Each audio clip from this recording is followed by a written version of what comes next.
Dawna Lee Heising for More Horror in Hollywood, and we're here with the cast and crew of Scary or Die. Now, will you introduce yourselves to our audience? I am Shannon Bobo, and I am the woman in one of the pieces in Scary or Die. Michael Emanuel, and I'm the writer, director, producer of a few of them, and directed 3 of the segments of the 5 segments, wrote 4 of the segments, and produced the movie, along with Corbin Blue, David Rivers, and Skeeter Jones. And I'm Bill Oberst Jr. I play a xenophobic bastard in the movie. Okay, now tell us about the movie. How did it get started? It's 5 segments, right? Well, it really started out. It was a camera test. A cinematographer friend of mine, Igor Meglich, and I were discussing using a those new DSL cameras just a couple years ago, and seeing how they perform under low light levels. So we were just going to go out and shoot some stuff downtown LA under the 6th Street Bridge. And I said, if we're going to just go randomly shoot some, let me write a little piece, and let's write like a little narrative piece and something that we can do with no sound, like MOS. And anyway, so I wrote this story, a small story about a woman, Shannon, who Shannon plays, who moves to LA from Louisiana and falls in love with a man and who she thinks is the love of her life. And what we learn through the story is that her grandfather, who took care of her when she was a kid, put a spell on her. And the spell basically was that if she ever found real love in her heart would never die. So unbeknownst to the viewing audience watching it, this woman is telling the story, and we didn't have really any money to do it, so we didn't shoot with any sound. We did this all with voiceover afterwards. Okay, and did you know Shannon? I did, yeah. You Shannon. wrote it with her in I mind. wrote it for Shannon because I knew Shannon, and I've known Shannon for a long time as an actress, and knew her in the business for a long time. So I wrote this piece about this woman wandering around through the city, and you hear her thoughts as she's wandering around the city, talking about the love of her life, and things start to get bad with the guy that she's in love with, and he starts to beat her and starts to hit her, and we see flashes of that throughout the piece, and finally we see that the guy kills her. Oh, who plays the guy? Derek Skeeter Jones plays the guy, and we actually shot it right. We shot that scene right here on the floor here, where he kills her. He punches her and chokes her on the floor. This brings back memories.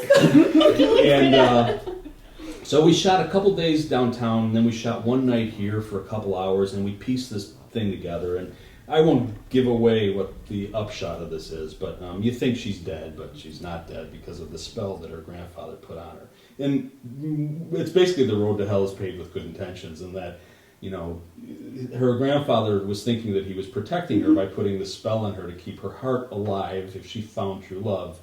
And you could understand that she found true love. The other person didn't find true love. Okay. So Clearly. it turns her into something. So that's how this movie started. It started as a camera test that became a little short segment of a narrative piece. And what kind of a camera was it? We just shot it on DSLR? a DSLR, a little 7D.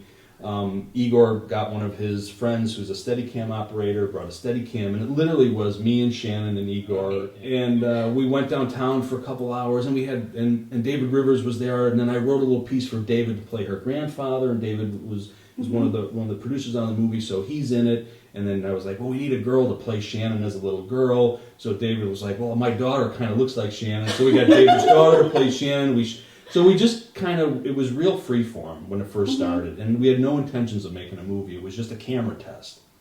So that after we shot it, and we started looking at the footage, and our editor, Masayoshi Matsuda, put it together, we're like, wow, this looks fantastic. Let's shoot another one. Oh, Matsuyoshi. Yeah, Masa is my editor. He's a great editor. So we went, this looks great. Let's shoot another short, but kind of the same style, the same kind of free form. But this one was a little bit less free form, and so I wrote this piece called The Crossing about these racists, Bill, and his cohorts that we meet on the road as they're driving down to the Arizona-Nevada border, and they've got something in the back of their truck. And the something that they have back of the truck are a couple of Mexican landscapers. And what we learn is that they're bringing the Mexican landscapers down to the border to kill them and leave them at the border as an example for illegal immigrants coming across, to show them that we don't want them in this country. So we went, we were going to do that, shoot that in 3 days. And then I wrote the script for it, and we did casting. And let me tell you how I met Bill. The first person in the room the day we did an act, like on the first one we didn't do a casting session. I wrote it for Shannon. I knew Shannon, and I knew David, and I knew David's daughter. So it was just kind of like, oh yeah, they'll do it. So for this one we actually did a regular casting and Chris Game was our casting director. And Bill came in the room. I didn't know Bill, and I had written the character of Buck, the character that Bill plays in it. In my mind's eye, he was a big, strapping, big redneck. And as soon as Bill walked in the door, he didn't even open his mouth. And I don't even know if I ever told you this.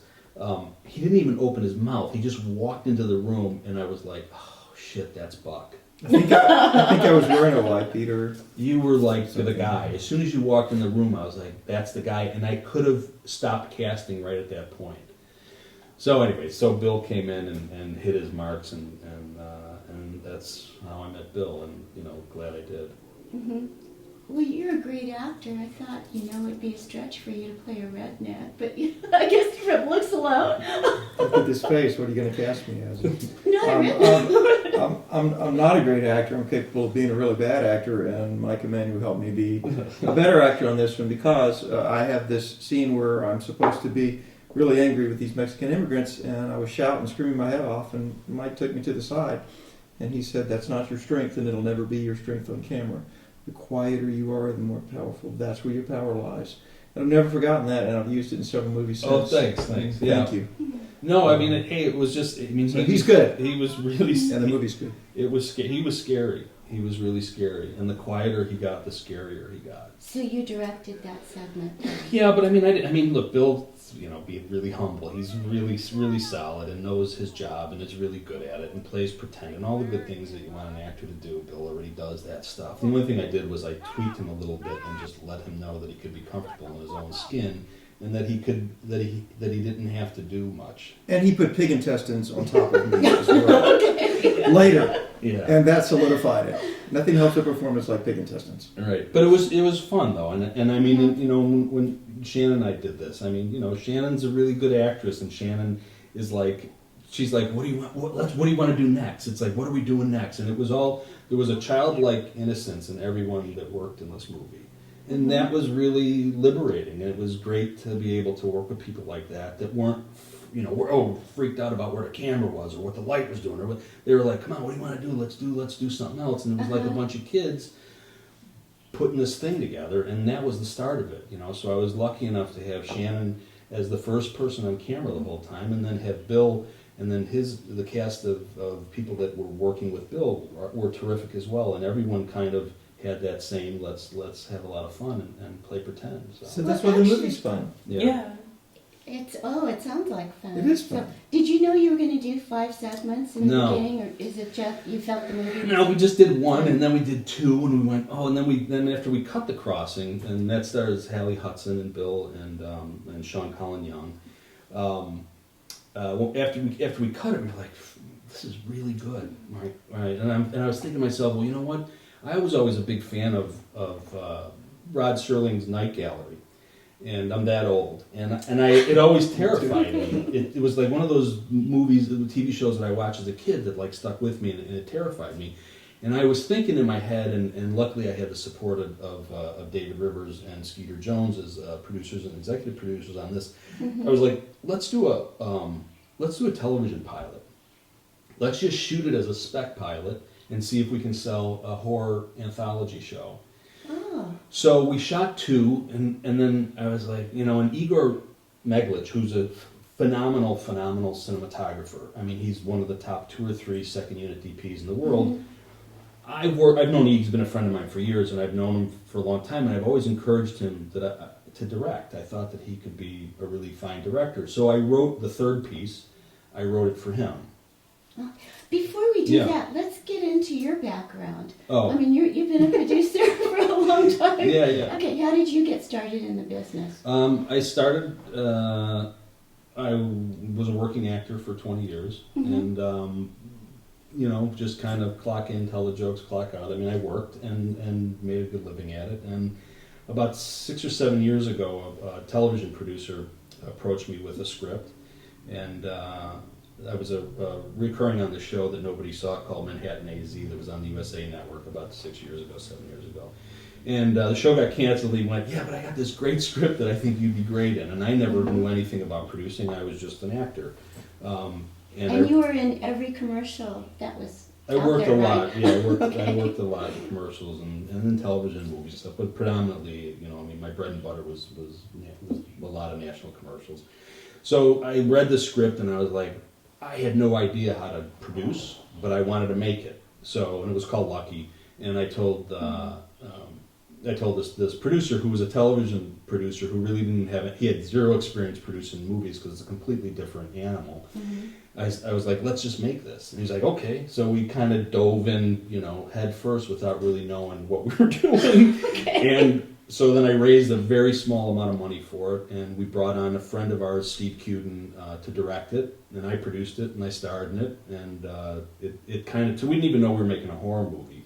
It was just a weird black comedy called Lucky about an alcoholic cartoon writer and a talking dog. And we finished it, and we're like, all right, now what do we do? So it was like, well, we should sell it. You made so we should try and sell it. So and then I went ahead and sold the movie, and it picked up a little bit of a cult following, and we won like 13 or 14 horror film festivals. The horror community kind of latched onto it. And Did you know it was that good when you finished it? we were really we just thought it's so weird. It's a really weird, strange movie. I'm really proud of it, but I never thought like people would really like it, and then people really did like. People actually either hate it or really like it a lot. So Who would hate it? Well, a lot of It's people, a talking dog. yeah. Who hates? It's a talking dog, and but it's not a nice talking dog. The dog convinces me. The dog's my muse, and I'm an out-of-work cartoon writer, and I run over this dog and kill it, and then the dog comes back to life and starts to give me story ideas. And in repayment for the story ideas, the dog wants me to bring him women. And I'm on the dog side because Oh my gosh. you kind of owed the dog. I love the movie because every time Mike's talking to this dog, watch it, guys, because you're talking to the dog. Yes, you owe this dog. Yeah, I do. And the voice of the dog is Yeah, actually you killed him. the voice of the dog is actually David Rivers. That's our first thing David Rivers and I Okay. worked on together. And he's like this suave black dude, and he's the voice of the dog humiliating this dorky white guy. So like he makes fun of me, calls me Shakespeare, and criticizes how I dress and stuff. So anyways, that was the It sounds great. yeah. It's out there. It's really strange. But anyways, that was my first venture into producing anything, and I really like being on the other side of the camera. Mm-hmm. So when did you start your film company? Shortly thereafter, I had always been a writer. Never tried to do anything with it, but I've always written for myself. And I had acquired a few projects, and I was always writing myself, so it just kind of started tumbling that way. And I learned the business of producing movies. I didn't go to film school, and so I learned the business kind of on the fly. I learned it, trial by fire, by doing it. Yeah, by doing it and winning By doing awards. it, yeah. Well, but just by doing it, you really learn how to produce a movie when you're, over budget. There's no more money, there's no more time, and you got to figure out how to get investors' money back. So you really got to think on your feet, and that's what I learned how to do. And I think growing up in a family with 6 kids, I'm really good at crisis management, right? Okay. When we did Bill's segment, The Crossing, my wheels started spinning that I wanted to have Shannon. Because Shannon, in her piece, she kind of wanders around the city. When you see Scary Die the movie, and you see the segment that Shannon's in, which comes at the end of the movie, and it's called Love Her Come Back, which was based on an Aretha Franklin song. Which was what in my head I was writing to that song. I was writing to an Aretha Franklin song. I had toyed with the notion of I kind of want Shannon to wander through all these little pieces. So one of the scenes in Bill's piece in The Crossing, they pull up in their truck to this liquor store, and just for a split second, you see Shannon in a Mercedes with Skeeter coming out of a liquor store, and Skeeter, who ultimately kills her in the movie, gives the guys in the truck a dirty look, and specifically Shannon locks eyes with the woman in the truck. And we covered that, I mean, as well as we could for not having any money or any time. I wanted to make sure that the two women looked at each other, because bad things were going to happen to both of them. And I wanted, and whether anyone gets this shit or not, but for me, I wanted that sense of knowing that these two women are in bad situations right now. Oh. So Shannon's in The Crossing. Shannon's in all of it. She wanders through every single segment. So after we did The Crossing, we did another segment. Bob Badway is a very, very gifted writer-director friend of mine. And I produced his first movie called The Uninvited. And when I was talking about these segments, I told Bob, I said, I want you to do one. So Bob wrote this piece called Remembered. And it's re-membered. Okay.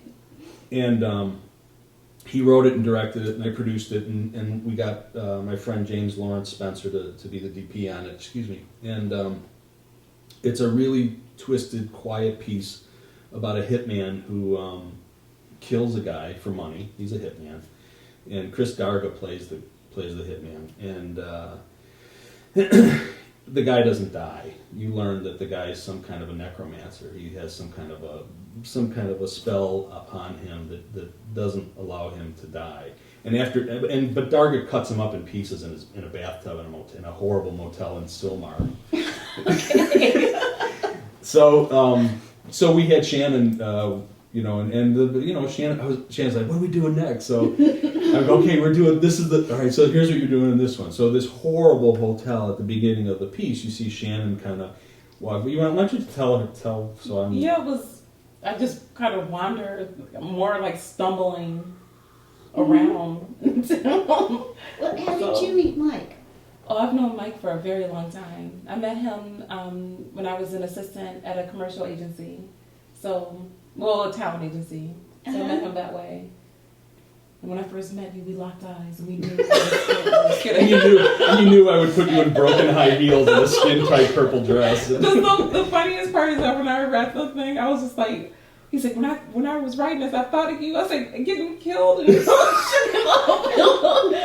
my butt kicked. Wow. Okay. Now, Shannon's being modest, because the sight of her stumbling along in those broken high heels is absolutely chilling. Yeah, it's And haunting. the physicality that she brings to it is haunting, is the word for it. I will never get that image out of my head, and I became a big fan of this lady the moment I saw it, because sometime an image can just burn into your brain through the magic of cinema and lighting and the framing, and it happened. And no one who sees that movie will ever forget that image of you. Yeah. That's the way you're going to be remembered. Dress? It's a purple, oh my God. I still got there's two of them. Francis went out. My wife, everyone's kind of lending a hand. So when we were doing this, and Francis and Shannon know each other, and I was like, you gotta find Shannon a dress. So she comes back from Walmart with these two dresses, and one of them was this kind of gaudy purple skin-tight dress, and I was like, oh, it's got to be the purple one. Oh, It's my favorite color, it just so happened to be. So that look great. Yeah. So then Shannon shows up on set with these broke-down high heels, and then we sawed off. He sawed off the heel. I sawed off one of the heels, so when she walks, she's got kind of a... Oh no! She's going to be doing that at horror conventions when she's 60 in the same dress, stumbling along. That's the Scary or Die girl. Do that walk you do. Yeah. Hope you're ready for it. Yeah, I did want it to be different cultures, and I wanted to explore kind of immersing myself in the writing process of, I didn't know much at the time about Koreans. I didn't know much about Asian culture other than I like their food a lot. Right? And I tend to be pretty neat, So I'm like, I like kind of. That's hilarious. So I'm a huge fan of Korean cinema and a huge fan of Asian cinema, but really Korean cinema really kind of spoke to me for a lot of stupid reasons that nobody will care about. But but I wanted to write about a really lonely guy who's I tend to write stories, even horrible, bad, awful stories. I really like starting with some kind of a love for something or someone, and without being pretentious, but I really like having that kind of be deep inside of all characters that I write, because I have this crazy notion that even the most horrible human beings in the world, somebody loves them. See what it would, I wanted to write this really lonely Korean guy who's lost his wife, and he lives this life of kind of quiet desperation all by himself. He lives in a crappy little apartment, and he's got a picture of his wife on the mantle, and so I wrote this thing, and of course it all goes to shit. I mean, so he's this guy. He's in his late 40s. And one night he's out at MacArthur Park, and I wrote it specifically, not a lot of dialogue, and I wanted it because I know how amazing Igor is visually, and I wanted him to really be able to kind of show off his chops as a visual artist and as a cinematographer. Even though he directed this, I mean, it looks amazing, and he got one of his buddies in with a steady cam, and I mean, it looks like a big movie. And we shot down in Koreatown. The whole thing was in Koreatown. We cast everyone in it is Korean, and they even speak Korean. And at one time we were going to do subtitles. We thought that might be too pretentious for it. And this lonely guy, is in MacArthur Park, and at night, and 3 beautiful Korean women walk past him, and one of them turns and looks at him, and he looks back and like, "Are you looking at me? Why are you looking at me? I'm just this kind of middle-aged guy." And Charles Rahi Chun played Taejung, and he looks back and the girl smiles at him, and it's at that moment he's like, there's something to live for in his life. He sees this beautiful young woman paying attention to him, and as she's turning away, we see a guy in a long black trench coat. He's like 6'7", walks up to her with chloroform in a rag and puts it over her face and knocks her out and picks her up and stuffs him into his car and takes off. And before the guy can get away, our hero, Taejung, chases after him. The guy bashes him in the face, jumps in his car, but before the car pulls away, he takes his iPhone and stuffs it in the gas can. Luckily, when I was writing this, I was trying to think of a device. I was trying to think of like a device how he could track him. So I was like, well, shit. And this was like a year and a half ago. And I was like, what if I wish there was a way you could track an iPhone. So I just wrote it in there. And literally a month later, Apple came out with the Find My iPhone app. Okay. It's true. And so then I was like, oh, this is fantastic.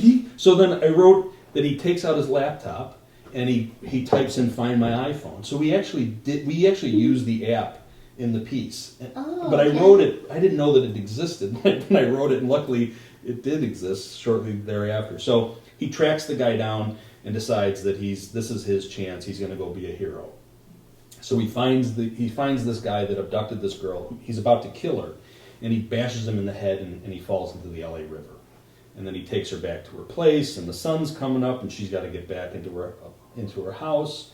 And as everything usually falls apart at the end. So that was Taejung's Lament. And there's a twist ending in who this guy was. And again, it's kind of wrote the hell is paved with good intentions, because he probably shouldn't have saved her life, is what it turns out to. Okay, because it sounds like a beautiful love story. It is. Not a scary or die. It is. And Okay. And it's not terribly bloody, and it's not terribly... the big payoff... The scares are retrospective in it. Mm-hmm. And what happens at the end is kind of, hopefully, you may go, oh yeah, that's bullshit. But hopefully you go, oh my God, I can't believe that's what was really going on, because the whole kind of story plays out in the last 10 seconds of the movie. Oh.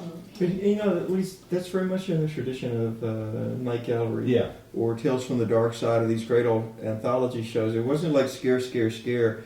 It was a story that you felt familiar with, and then there was a twist at the end that hits you right at the end. Yeah. It's very impactful. That's what Scary or Die reminds me of. I'm really excited because there's a whole generation that didn't grow up with these anthologies. Exactly. It's a great way to watch horror because you only have to invest, 15, 20 minutes in each story. It was my favorite format for horror when I was a kid. I think a whole new generation is going to discover it through this. Yeah, mine too. Yeah. What did Shannon do in that one?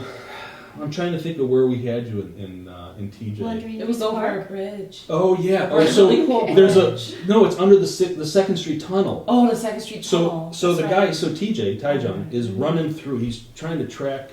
The the guy that abducted this girl, and he's got his laptop open, and he's like literally running through the city with a laptop, watching where it's going, trying to get to it.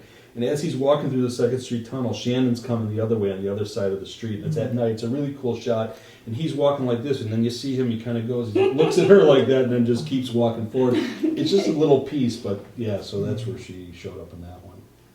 Okay. Like, where's Waldo? Where's Waldo? Yeah. Oh, I love this. And the thing is that they're not, I think, again, it's in retrospect, on some of these, you'll go, oh yeah, she was over there, or oh yeah, she was in that Yeah, one. now I'm going to be watching it, looking for you. And what ultimately happened with that was, I wanted to tie these together, because we had shot, now we shot 4, and it was like an hour show, and we had the right kind of breaks in it, and we had Shannon and all these pieces. And I was talking to David and Skeeter, and I was like, it's really good. I was like, but I don't know. I know I can sell a movie. I don't know that I can sell a TV show, but I know I can sell a movie. And I said, I think we should do another one, but I think we should do another one that kind of, because I had put some red herrings in some of them and left some loose ends, and used actors in various pieces. And I was like, well, I'm going to write one for your son. And David's son is Corbin Blue from High School Musical. And Is that how you knew each other, or is it David, just coincidence? David and I have been buds for 12 years. We've known each other for 12 years. We're very close, and we met working on a commercial together, and our families know each other. And I've known Corbin since he was a little kid. So David's like one of my best friends, and just a great guy and a great supporter of the crazy shit that I do. So, and Skeeter too. And anyway, so I was talking to them, and I was like, we got. I want to write one for Corbin, and Corbin's a big horror fan, and. So I was talking to Corbin about some ideas that I had, and I had this idea about I don't know why I had this idea, but I had this idea about a guy who's a ne'er-do-well who gets he's a little bit of a drug dealer and a hustler, but he loves love comes in. He loves his little brother, and he's being raised by a single mom who's really done really well raising these 2 kids, and her oldest son's a bit of a f up. But he's a good kid at his heart, and he takes care of his little brother. He's his brother's protector. So I had an idea about if this kid is supposed to be watching his brother, and during a birthday party, one of the kids at the birthday party goes missing, and the mom leaves and says, he was supposed to be there and he wasn't there, and if he was there helping her out, this never would have happened. So she says, we're going to go look for this missing kid. And she tells the son who slept through the birthday party, she gives him some money and says, pay the clown. Can you do that? So he looks out his bedroom door and he sees this clown, played by Dami, in his refrigerator. And the clown's like eating stuff. And it's a ridiculous notion, but he's like, what the fuck are you doing in my refrigerator? And the clown doesn't talk to him. He pulls out he pulls out a balloon animal and blows it up and gives him the finger. He's like, all right, get out of here. You're out of here. And so as he's trying to wrestle this horrible, hideous clown out of his house, they get into a bit of a wrestling match out on the front lawn. And they're rolling around and now it's a clown fight. He's fighting with the clown. The clown rears back and bites Corbin on the leg and takes off spinning down the street. And it was so funny. Did you know Dami before this? I knew him. Yeah, I knew him before this, and just cast him because I just I don't know why, I just felt like I wanted to see him play that. I just thought he's so interesting on screen, and he's an amazing actor, and he's so intense, and I was like, I want Corbin to fight with Dami. So I had this. So, anyways, I pitched them the idea of this clown story, and then what happens is it's basically metamorphosis, and things start to happen. The kid gets bit by the clown, and he starts changing, although he doesn't want to change. And the kid that he's in charge of protecting, his son, he starts to covet. He starts to want him, and there's a bloodlust, and it's a horrible thought, but he wants to eat his little brother. Because ultimately clowns eat little kids. Okay. As we all know. Yeah. Okay. So as we've long suspected. long suspect, and it's true. So I pitched David, and I said, you know what, I'll do this, and we'll write it like this, and I'll bring some of the other characters that were in the other ones, I'll bring them into this, and then we'll tie it together. And I was like, and I go, and then, we can tie this whole thing together with Shannon. So, so we shot the clown one first, and it's, it was really, and Bruce Douglas Johnson was a cinematographer on it. And Domi's in it, and Corbin Blue's in it, and Corbin had a blast. And it ultimately was the most, we spent the most time shooting that one. It's the longest one out of them all. But I brought Chris Darga.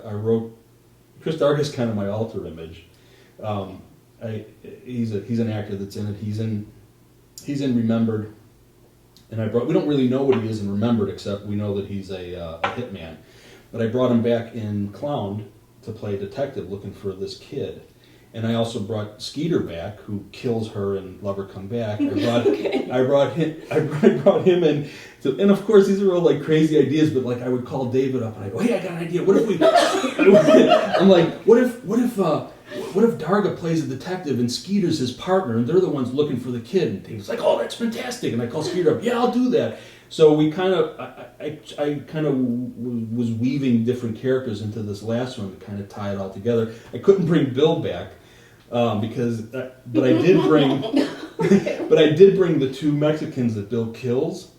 He kills these two Mexicans in The Crossing, and they're landscapers. And I brought them back for Clown because they're mowing the lawn at the beginning of Clown. So That's great. So, and it was just, listen, if this was a studio movie, no one would ever let us do this stuff. But That's what makes it a fun movie, Yeah. because you can watch it and make all of these connections, and it doesn't hit you until you're done. Yeah. It's a really fun movie. I think it's going to do really well. It Yeah. sounds like it. I can't wait to see every segment. Yeah.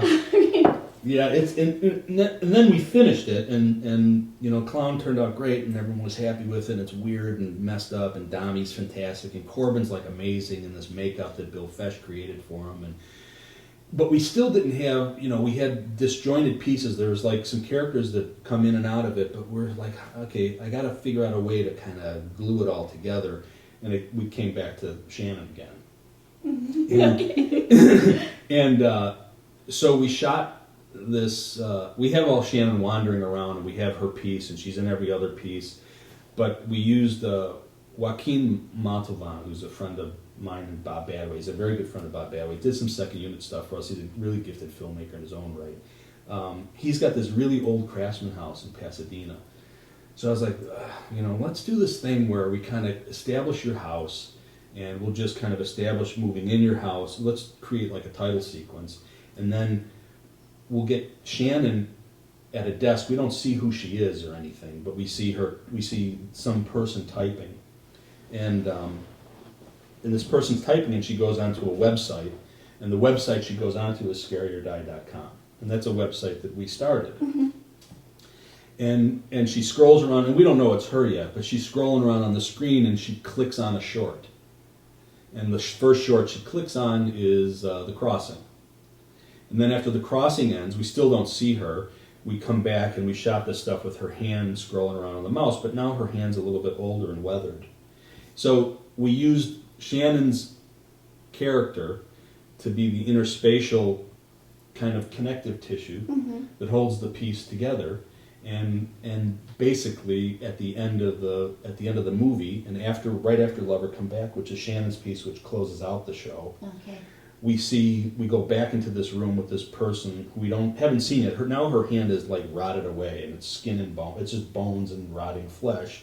We see her sign off. We don't see it's her yet, though. We just see this person sign off, and we shot it through a doorway, and it was really cool. And we see someone get up from a chair. We see through a little slat in the door some movement, and then as she comes back in front of the camera, she looks right at the camera and slams the door on the audience's face. And then we go, oh, it's her. It's that zombie chick's back in the So, so Shannon she's the through line, and she's the connective tissue that brings Bill and everyone else that plays in this thing. And I left out everyone else's name, and I can go through it. But she's the one that kind of keeps all the pieces together. And that's how, and then we finished it, and we're like, we're cutting it, and we were really lucky. Peter Devaney. When did you finish it? We finished it. We were too late for all the horror film festivals last year, so we finished it for. I wasn't really complete until December of last year. Okay. So you're ready for the horror film festivals this year, then? Yeah, and it looks like we haven't even started submitting it yet because we sold it relatively quickly. We did a screening at Raleigh and sold the movie right away. Luckily, knock on wood, that doesn't happen very often. And Phase 4, which is a great company out of Canada, they're our domestic distributor. Mm-hmm. And the video on demand premieres on May 1st. And then the DVD release is probably going to be a big deal on Halloween for DVD. And then, wherever it goes from there. And then ArcLight is selling foreign rights around the world, and it's playing at Cannes in June or in May. And wow. Yeah. So... yeah, and they're pretty excited about it. I mean, it was just, I have really good friends that kind of allow me to play, and I met people that that'll be my friends for a long time, like Bill, and I met great people on this, and had so much fun working with the people. After a while, I'm really kind of I'm a warhorse in that I'm real loyal, and if it's not broke, I don't want to fix it. So if I like working with someone, I just want to keep working with those people. Mm-hmm. So and I'm lucky enough to work with a lot of great people that seem to like working with me. So we'll continue to do this if people let us. Well, it must be a great film to have sold right away. And I saw your post on Facebook where I don't want to overwhelm you, but this movie is really good. I was like, I don't want to be obnoxious. But it's so interesting. Yeah. I mean, I can't wait to see it. Yeah. So the VOD premiere is when? May 1st on Comcast and all the various other VOD outlets, and then the DVD will be in the fall. So, did I talk too much? No. Oh, no, it's great. No, I mean, I think it's great. Yeah. And it's a great film. But it's not all me. It's so many people that that really busted their ass on this, because it's not easy to make a movie. It's really fun when you're shooting, and then all of a sudden the shooting ends. It's like the big party, and then everyone leaves, and you got to clean up the mess afterwards, right? and luckily I had people helping me through post. John Coldiron helped me through post. Sue McGraw helped me through post. Bob Badway, who directed Remembered and wrote and directed Remembered, is my horror, bounce board. Any horror question I got, I'm like, Bob, I'm thinking about this. He goes, oh yeah, Mike, there's a 1967 Thai movie with this fetus that flies through the air and eats women. And I'm like, oh yeah, that's perfect. So like Bob's like the horror professor, we call him. Okay. So anything horror related, I call Bob, and David and Skeeter are so supportive of what I do, and and Corbin as well. I mean, Corbin's such a great kid, and I've known him since he was a little kid, and he was like... I know, he's a teen heartthrob. He's a teen heartthrob. Yeah, so you've got every demographic covered then. Yeah, he's on Broadway right now playing Jesus, so it's like, he shows you how multi-talented he plays Jesus on... Well, you've played Jesus too. I have, not recently though. More recently, I'm killing Mexican immigrants in the life. Well, there you go. Do it while you can, Corbin. Have you played a redneck before? I have played a redneck before, yes. And I'm from South Carolina, so I actually grew up with people like Buck, who might do things that Buck did. So, it's kind of my homage to them. People that begin every sentence with, "Let me tell you something." Let me tell you something. Yeah, tell you something. That kind of thing, yeah. So, it's fun. And, I've been in a lot of bad horror movies with this face. This is a good horror movie. It's really good. It's fun. I just can't stress that how much. I watched it, the screening. I was so pleased, Mike. Everybody liked it. Yeah. It was a return to the fun of horror that I grew up with. Because horror didn't used to be so heavy all the time. Everything doesn't have to be so heavy. It's supposed to be a fun genre.